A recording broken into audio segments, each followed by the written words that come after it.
Ruby Mumbai शहर की जानी मानी स्कूबा ड्राइवर थी। समुद्र के नीचे की रंगीन दुनिया में उसकी जान बसती थी। स्कूबा ड्राइवर के साथ साथ वो मरीन ड्राइव एक्सपर्ट भी थी, इसलिए वो आए दिन कई कई घंटे वो समुद्र के भीतर बिता लेती थी। ऐसे ही एक दिन समुद्र के नीचे उसे एक अलग तरह की मछली नजर आई, जो कभी सुनहरी, कभी काली तो कभी लाल हो रही थी। अजीब तरह के इस मछली को देखकर उसके पीछे आकर्षित हो समुद्र की गहराइयों की ओर जाने लगी। उसका पीछा करते हुए उसे समय का एहसास नहीं हुआ। रात हो चुकी थी। अचानक ही वह मछली उसकी आंखों के सामने से गायब हो चुकी थी। वह वापस किनारे पर आ गई। उस रात उसे बहुत ही बेचैनी वाली नींद आई। सपने में वो बहुत ही घने जंगलों में खो चुकी थी और उस जंगल में सब ओर से उड़ते हुए अजीब से साए नजर आ रहे थे जो उसे डरा रहे थे। एक साया उसके शरीर से आकर चिपक गया और उसने अपने बड़े बड़े दांत रूबी की गर्दन के अंदर घुसा दिए और उसके शरीर से पूरा खून चूस लिया। बाकी उड़ते हुए सायों ने उसका पूरा शरीर नोच नोच कर खा लिया। वह दर्द के कारण तड़प रही थी। वह सायों से उपजा हुए डर की बेचैनी उसके चेहरे पर साफ नजर आ रही थी।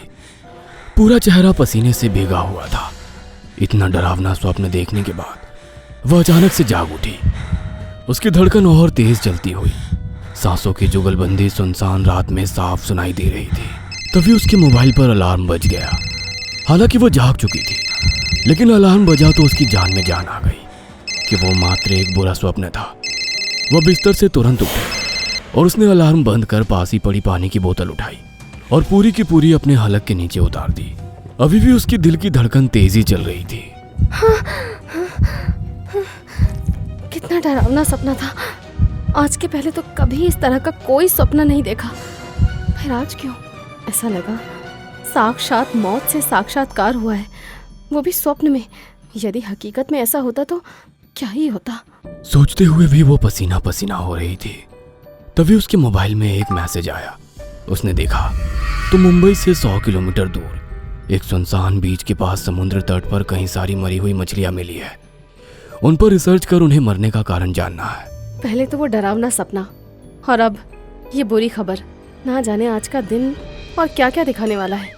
सोचते हुए वो अपने दैनिक कार्यों से निवृत्त होकर अपनी कार में अपनी जरूरत का सामान लेकर उस बीच पर पहुंची। वहां का नजारा देखकर वो हैरान रह गई। कई सारी मरी हुई मछलियां पूरे तट पर बिखरी पड़ी थी। सब मछलियां उसी तरह की थी जो उसने कल देखी थी। वह मछली मरने के बाद भी अपना रंग बदल रही थी। उसने अपने असिस्टेंट को साथ लेकर उसने उन मछलियों की जांच की, मगर कुछ भी खास हासिल नहीं हुआ, सिवाय इसके कि किसी भी मछली के शरीर में खून नहीं है। वह सोच में पड़ गई कि ये सब अचानक से क्या हुआ। ऐसे कैसे किसी भी मछली के शरीर में खून नहीं है। जब कुछ समझ नहीं आया तो फिर रूबी ने समुद्र के अंदर उतरने की सोची। जरूरी इक्विपमेंट लेकर वह समुद्र की गहराइयों में उतर गई। जैसे जैसे वो समुद्र की गहराइयों में जा रही थी, बाहर का मौसम बदलने लगा था। अजीब सी मनहूसियत लिए हवाएं चलने लगी। आसमान में काले बादल छाने लगे थे।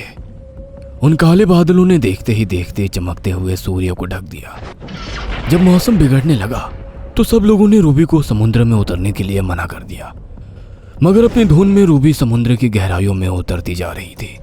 वहां पर उसे कुछ भी ऐसा नजर नहीं आया जो इस समस्या का समाधान हो सके। अचानक उसका दम घुटने लगा था। सांस लेने में तकलीफ हो रही थी। उसने अपना ऑक्सीजन सिलेंडर चेक किया तो ऑक्सीजन खत्म होने वाली थी।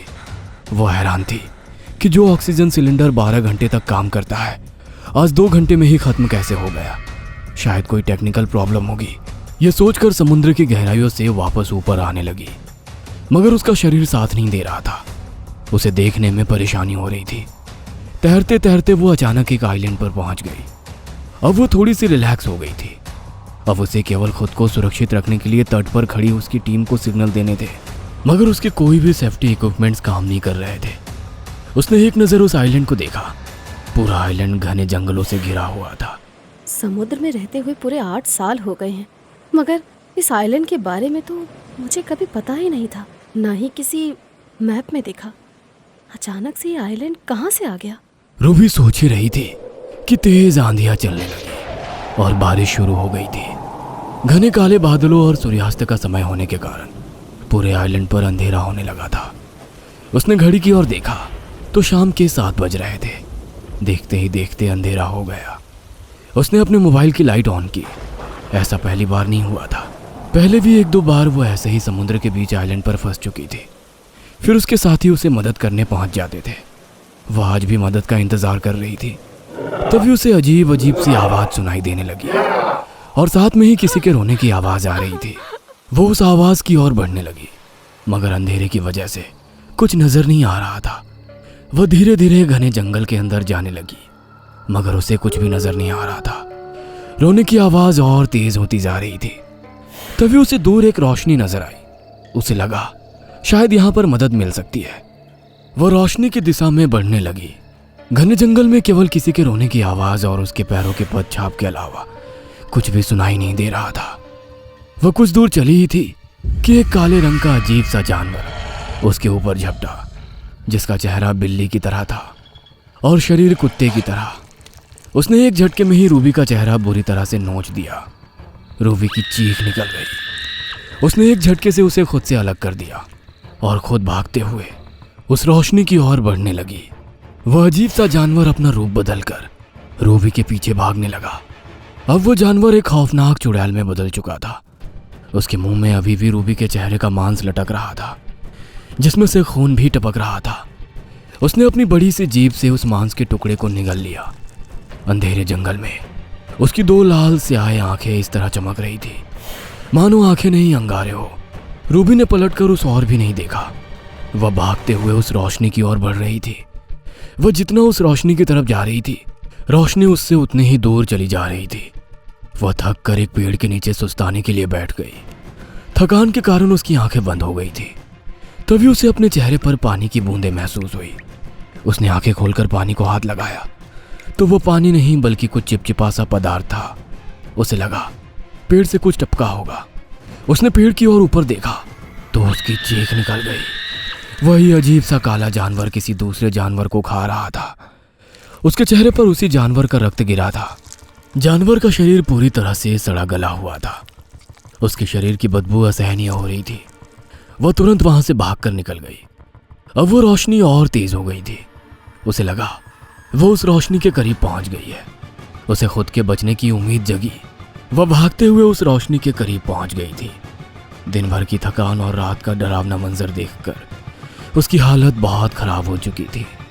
जैसे ही वह बहुत रोशनी पर पहुंचती है, वहां पर एक पुरानी झोपड़ी बनी हुई थी। वह झोपड़ी के दरवाजे के पास पहुंचकर बेहोश सी हो गई। उसकी आवाज सुनकर एक वृद्ध महिला झोपड़ी से बाहर आई और पानी के छींटे डालकर उसे होश में लाने की कोशिश करने लगी। वृद्ध महिला के थोड़े से प्रयास करने के बाद ही उसे होश आ गया था।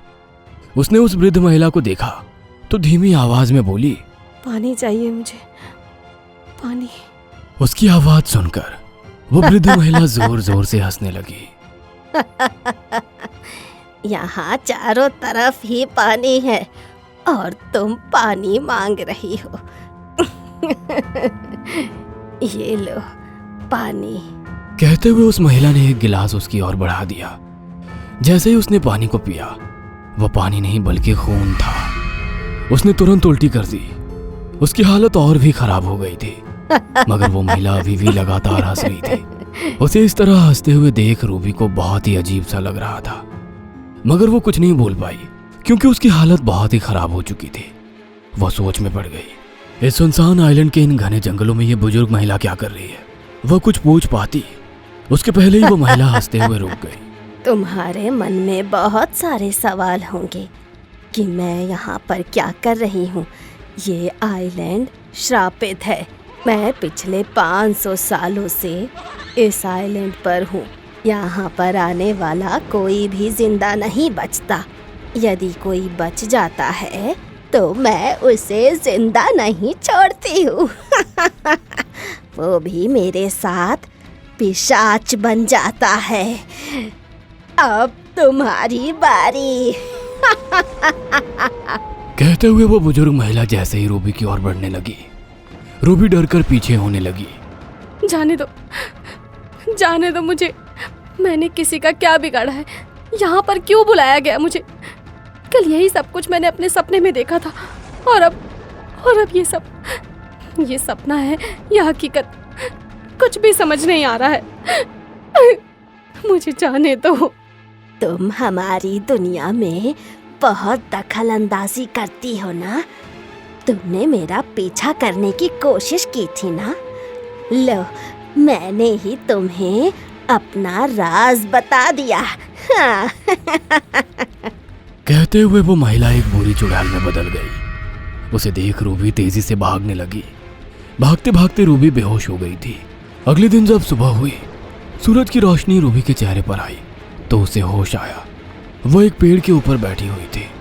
उसके सामने जमीन पर ही एक लाश पड़ी हुई थी। उसका एक पांव और एक हाथ गायब था। चेहरा भी बुरी तरह से नोचा हुआ था। उस पर से बहता हुआ खून जम चुका था। उस पर मक्खियां भिनक रही थी।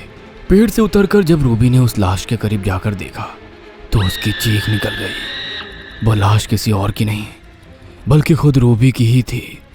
जब उसने खुद को देखा तो वो भी भयानक पिशाच में बदल चुकी थी, जिसका एक हाथ और पैर नहीं था। चेहरे की चमड़ी निकली हुई थी।